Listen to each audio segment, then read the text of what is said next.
ብዙዎቻችሁ በፍርድ ቤት ዳኞች የመጨረሻ ውሳኔ ከሰጡ በኋላ ወጪና ኪሳራ ተከሳሾቹ ይቻቻሉ፣ ከሳሽና ተከሳሾቹ ይቻቻሉ የሚል ቃላት ሰምታችሁ ሊሆን ይችላል።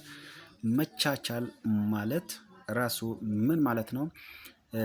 መቻቻል ደግሞ የማይደረግባቸው ሁኔታዎች ደግሞ የትኞቹ ክሶች ሲሆን ነው የምለውን እስቲ አብረን የምንመለከት ይሆናል። እንግዲህ በፍትሐብሔር ሕጋችን 1831 መሰረት ስለማቻቻል ሁለት ሰዎች አንዱ ለአንዱ ባለ ዕዳ ሆኖ ሲገኝ እንግዲህ የሁለቱን ዕዳዎች የሚያስቀር ማቻቻል እንደሆነ ነው። ያ ማለት እንግዲህ አንድ ከሳሽና ተከሳሽ ክሳቸውን ከመጀመሪያ ጀምሮ ውሳኔ እስከሚሰጥበት ጊዜ ድረስ ባለው ሁኔታ የሚያወጡት ወጪ አለ፣ የገንዘብ ማለት ነው። ስለዚህ ይሄንን ገንዘብ እኔ ይሄን ያክል ከስሬ እኔ ይሄን ያክል ገንዘብ አውጥቻለሁ፣ ያኛውም ይሄን ያክል ገንዘብ አውጥቻለሁ እና ከሳሽ ይሄንን ሀሳብ በሚያቀርብበት ጊዜ ዳኛው ደግሞ ኮንሲደር የሚያደርገው ያኛውም ራሱን የቻለ ለምሳሌ ጠበቃ መቅጠር ሊሆን ይችላል፣ ክስ ማጻፍ፣ እንዲሁም በትራንስፖርት ምን የተለያዩ ነገሮችን በሪሲት ጋር አያይዞ ሊያቀርብ ይችላል። የዛን ሰዓት እንግዲህ ይሄኛውም ከሳሽም በተመሳሳይ መንገድ ያወጣቸዋል ወይም የሚያወጣቸው ወጪዎች አሉ። እነዚህ ወጪዎች ሂዶ በኬዙ በከሳሽ ተከሳሹ የተባለ ሰው ከተረታ እንግዲህ ወጪና ኪሳራውን ጭምር እንዲከፍል የሚል መጨረሻ ላይ ኮመንት ሊያደርግ ይችላል። ነገር ግን ዳኛው ኮንሲደር ስለሚያደርግ ይሄኛውም በቀላል ወጪ አይደለም የመጣው፣ ይሄኛውም በቀላል ወጪ አይደለም የመጣው። ስለዚህ ምን ያደርጋል? ሁለቱን ወገኖች እርስ በርስ እንዲቻቻሉ ይደረጋል ማለት ነው። በቃ ኦሎሞስት አንደኛው ብዙ ወጪ አውጥቶ ሊሆን ይችላል፣ ሌላኛው ብዙ ትንሽ አነስተኛ ወጪም አውጥቶ ምናምን ደረሰኛውን ቢያቀርቡ ተቀራራቢ ነው የሚሆነው ማለት ነው። የሚያወጡት ወጪ በአንጻሩ ተቀራራቢ ስለሆነ ዳኛው ምን ያደርጋል? እርስ በርስ ወጪና ኪሳራውን እንዲቻቻሉ የሚል ነው።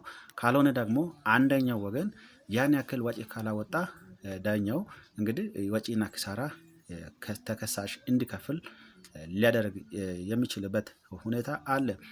ዛት ብዙ ጊዜ ግን ፍርድ ቤት በውርስም ሆነ እንዲሁም ደግሞ አጠቃላይ በፍትሐብሔር ሕጎች ጋር በተያያዘ ምንድን ነው የምለው?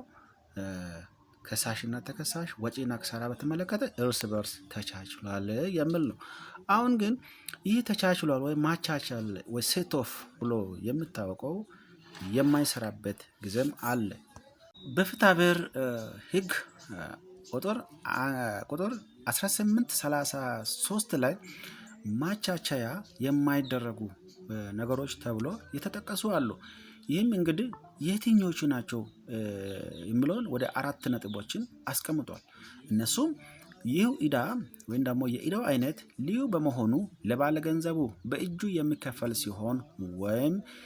ሲሆን ይህም ለባለ ዕዳውና ለቤተሰቡ ከደሞዙና አስፈላጊውን ወይም ለቀለቡ የሚሆነውን አይነት የመሳሰለ ሲሆን በጥሬ ካሽ ቀጥታ መከፈል ያለበት ለቀለብ ለሕፃናት ቀለብ እንዲሁም ዳይሬክትሊ መከፈል ያለበት ከሆነ እንግዲህ ማቻቻያ አይደረግም።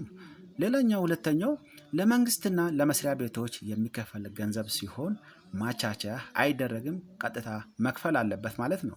ሌላኛው ባለቤቱ በማይገባ የተወሰደበት እንዲመለስለት ጥያቄ ሲያቀርብ በህገወጥ መንገድ የተወሰደውን ነገር እንዲመለስለት በሚያደርግበት ጊዜ ያወጣውን ወጪ እንግዲህ ተከሳሹ መክፈል አለበትም። ሌላኛውና አራተኛው በአደራ የሰጠውን እቃ እንዲመለስለት ሲጠይቅ ማቻቻያ ሊደረግ አይቻልም።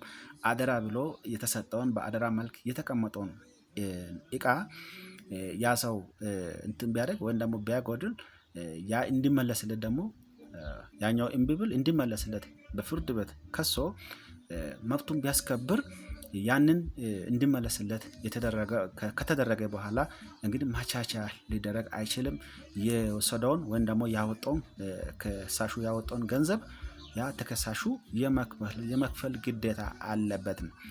ዛት በእነዚህና እንግዲህ ተመሳሳይ ሁኔታዎች ማቻቻያ የሚደረግባቸውና የማይደረግባቸው ተብሎ እንግዲህ በፍትሐብሔር ሕጋችን የተቀመጡ ይህ ነው።